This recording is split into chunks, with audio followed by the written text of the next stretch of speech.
50 urte errez esaten da, baina egia da ez dela egunero entzuten taberna batek urrezko ezteiak ospatzen dituela, baina Basauriko Edudoga taberna honek alaxe betetzen ditu. Arkaitzu, Edudoga tabernako jabearen sortzailearen biloba zara, 50 urte errez esaten da, ezta?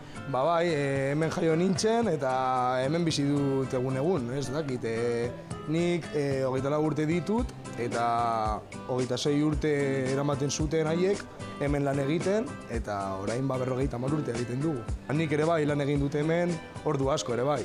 Ordu asko, beraz zure bigarren etxea dela esan genezake. Bai, nire lehenengo etxea da hau. Zer da 50 urtez taberna honetan egotea?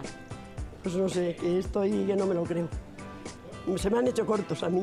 Que tengo una clientela muy estupenda, siempre lo he dicho, muy buena, que les aprecio mucho y ellos a mí. Ay, se emociona y todo. No quiero llorar.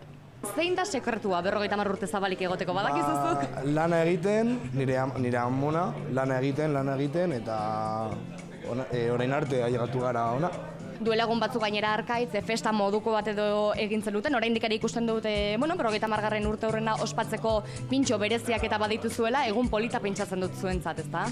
Bai, oso ondo pasatu genuen egun horretan, eta hori, nire jendea, nire familiaren jendea, danok egon ginen hemen, eta hori, garagardoa, ardoa, eta ere bai, pintxoak, eta hori, Girona egon zen. Arkaitz, eskerrik asko, eta ea beste 50 urte betetzen dituzuen.